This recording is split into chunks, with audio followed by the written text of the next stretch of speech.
Bonsoir, bonsoir, c'est RD Congo Basango Télévision Bandekonanga. Comme toujours avant de commencer notre émission, nous disons merci à Dieu, nous disons merci à nos chers abonnés et téléspectateurs qui nous suivent partout dans le monde et en RDC. Bandekonanga, soyez les bienvenus. L'émission Nabiso, la chaîne Nabiso, Oyasika, RD Congo Basango Télévision. Alors, on va commencer Bandeko avec les délégués des groupes armés. Oyo Bazaka Akoya, Bamusuba Wuti Turi qui vous donne plein à crack. Direction Nairobi. Alors, Toko développons ensemble. Deuxième point Bandeko Nanga. Des bateaux de pêche bientôt en EDC. Boyoka ministre de l'agriculture. Bandeko. Neto bana chaîne Oyo. Kaka ba innovation musala kitoko a RDC yango songo luka yango yaka na RD Congo Basango Télévision. Alors, toko développons ensemble. Alors, chers téléspectateurs, comme nous l'avons dit à l'introduction, plusieurs groupes armés, des délégués des groupes armés du Nord Kivu et de l'Ituri sont arrivés à Nairobi. Bandeko consultation et n'ingisi ba groupe armé nyonso. Do baza kuluka tuba koma bango tuba koma kaka Goma. Bazo avion directement na Nairobi. Bandeko soki tozo tala tozo mwa lokola ke makama kitoko koya. Bango nyonso baza motivé na ndenge ya mokete bandeko. Bokoyoka. Consultation de Nairobi, les délégués des groupes armés du Nord qui ont finalement quitté Goma. Alors, de l'autre côté, des leaders FRPA quittent Bunia ce mardi pour Nairobi. Bandeko, Bango Bazo Koma na Nairobi pona Kuyoka message Oyo Babombeli Bango na Bakonzi. Na ndenge nini batika binduki sans condition. Bandeko, ozoka consultation Oyo eza lokola toloba nini. Donc, il n'est pas président de la République. Et coïncide qui to. Pour bango tout bazo sepela. Alors. Et le condé faut basa ma casse ndeni bakome bango na DDRC. Bazala ne sengo bakotsa bango na recyclage. Des leaders du groupe armé Force de Air de Résistance Patriotique de l'Ituri FRP et un expert vont quitter Bunia ce mardi 25 avril pour Nairobi au Kenya. Ils vont prendre part aux consultations en cours avec le gouvernement sur le retour de la paix à l'est de la RDC. Pour un retour à la paix, Bango nyonso direction Nairobi. Bakende kuna basulu la bayoka. Ba groupe armé Oyo. Il faut pas nous cabager le système moko ya kitoko. Pourquoi? Parce que son landi bango. Oh, liboso to so la kana gouvernement liboso basa elokote. Sikoyo. Na gouvernement fachi ya trop de témoins. Parce que lelo ba comment le vote sien ki na gouvernement ya Kabila ti lelo yango bazonga ki na samba. Et maintenant na Oyo ba témoins ba sebeli. Ba groupe armé Oyo bandeko mboka na biso ki akobeba mutu nyonso aza na besoin aza na groupe armé pona nini po lobi baya kosenga ba poste ke voilà poto tika minduki pesa biso ba poste na FARDC mbalo eza bongo te fachi a petit sete bandeko ke bako kendi na DDRC. Les représentants de la RPI à ces assises sont deux colonels autoproclamés, Mbife Bafele, Mundo Munobo et Serge Losa Bingi, comme experts pour avoir participé plusieurs fois à des négociations à celles des milices et du gouvernement congolais. Baoye Asuka, pas ces bandes de Batubazo Kendekaka. Bango le basi bakenda no akala na gouvernement akala. Bazoka déception. Alors, la MONUSCO apporte l'appui logistique pour les acheminer à Goma, d'où ils vont poursuivre le voyage jusqu'à Nairobi, au Kenya. Ils sont accompagnés d'un officier de l'Agence nationale de renseignement, en air jusqu'à Goma. Bazo kende pambate na bato ya bato aner na bango na kati. Bayukaka oyo bango bazolo. Alors, selon les autorités provinciales qui facilitent ces déplacements, des membres des autres groupes armés actifs dont la Codeco et la Force de résistance politique de l'Ituri sont toujours attendus à Bunia pour rejoindre leurs collègues à Nairobi. La FRPA avait déjà signé en février 2020 un accord de paix avec le gouvernement congolais, AGT. Mais, Bango, le Liboso va signer avec le gouvernement Liboso, mais va mona ka pena solution. Alors, mbala oyo, bazo mwa ke bakambo ekele kito. Alors, derrière ces osé la bango, ba décision makasi pona bango. Pour la réinsertion là-bas. Alors, Toyoka, extrait Oyo, ndenge bazo sopana okende, Nairobi, bon, on continue mission là. Et puis deux leaders de la force de résistance patriotique de l'Ituri FRPI et un expert ont quitté Bunia ce mardi pour Nairobi, dans la capitale kenyane. Ils doivent participer aux consultations avec le gouvernement congolais sur le retour de la paix dans l'est de la RDC.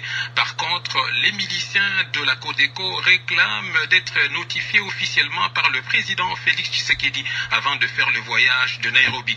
Martial Kizabiamungu nous appelle de l'aéroport de Bunia. Les représentants de la milice FRPI à ses assises sont des colonels autoproclamés Mife Mafele, Mouno Mounobi et Serge Losabingi comme experts pour avoir participé plusieurs fois à des négociations entre cette milice et le gouvernement congolais. La MONUSCO a apporté l'appui logistique pour les acheminer à Goma, d'où ils vont poursuivre le voyage jusqu'à Nairobi au Kenya. Ils sont accompagnés d'un officier de l'Agence nationale de renseignement ANER jusqu'à Goma.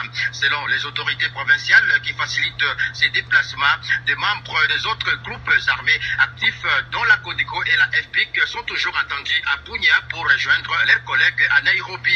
Cependant, selon les dernières informations, la Codeco émet des réserves et exige au préalable une lettre officielle du chef de l'État qui les invite à ces consultations. Même situation pour les groupes armés FPIC. Pour rappel, la FRPI avait déjà signé en février 2020 un accord de paix avec le gouvernement congolais à Geti. Depuis l'aéroport de Bunia, Martial Kizabiamungu, Radio Okapi. Alors, Bandekonanga, nous avons suivi. Et ça m'a Codeco oyo, mais c'est pas okende, mais bazo exige, ba pesa bon lettre ni. Cependant, selon les dernières informations, la Codeco émet les réserves et exige au préalable une lettre officielle du chef de l'État qui les invite à ces consultations. Même situation pour le groupe de la force de résistance patriotique de l'Ituri FPIC. Bango nyonso FPIC, oh biso Codeco tout. Bande ko bato bazo seme ba terrain. Alors bazana posa okende. Mais bazo mo bana besoin invitation. Et comme la bango. O ba mona ke président Fachi a sepeli bango ba kene kuna comme invitation. Bande ko bato yo bayeba ke stratégie yo simanango bazo ebati. Bayeba te président de la République ndenga on négocier na bango. Eza sérieux, eza te onde bayaka liboso. Non. Oya mbala oyo eza très sérieux. Ba salimbe ba mingi, ba salima be mingi komi tamba on batika minduki. Message ya président César qui négociation ezati. Awa don bazaka ko kendi kaka. Plein à craquer parce que bazo sepela. Était président a pesi bango opportunité. Ba kota na DDRC. Situation oya ba groupe armé ezana ba GBD. Mais bazo e baté ki basi ba comprendre le mouvement na bango. bamusu bakenda kosala kuna sali groupe d'armée na ye pour un jour batia ye na FARDC ekosala masu bongo te parce que tomoni bambebe ebele oyo bato bauti ma groupe armé fo bakende na DDRC basala programme wana mobimba batolere bango te po oyo basala liboso moto nyonso ayebi yango. Alors bandeko na nga soki otali très bien ozomona ke lokito mpena makelele esalami do sale wana bozomona drapeau ya RDC yango wana bandeko makambo minene ekosalama. Donc kuna na Nairobi bagroupe ame nyonso baosala tu bakoma. Alors tozomona lokola ke quelque chose a bien koleka parce que condition bayebisi bango eba déposer sans condition. Alors awa sikoyo ntango bakotika bo batiki te bakovivre makambo na bango yango wana oyo nyonso bandeko oyo bozolanda émission bopesa message clair parce que bandeko nyonso bakongole baza bien informé oyo eza te ke o table ronde eza koyoka bango mpe koyede bango me batika nde baarme bakoti DDRC babandi vie balonge vie oyo kozala na zamba. Donc programme eza clair mo nyonso ayebi programme a DDRC tozolika moto oyoki wana kodeko ke o lettre officielle à président de la république makelela pamba baza dia na posa ya kokende ande bamona ape pasi yokasi ata basala mabe bakangama na zamba baza pese mpe avi oyo ke bazalaka na zamba baza bato. Alors ntango ekoki totiki première partie tokomoke na deuxième point.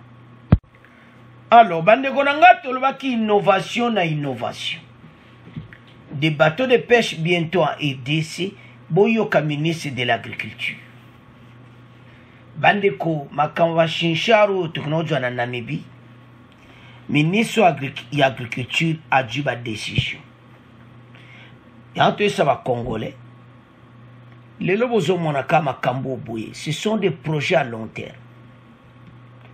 Alors bakosomba pona fleuve Congo pona lac Edouard lac Albert lac Tanganyika donc musala penza donc ya osakana te donc bakambu eza kitoko.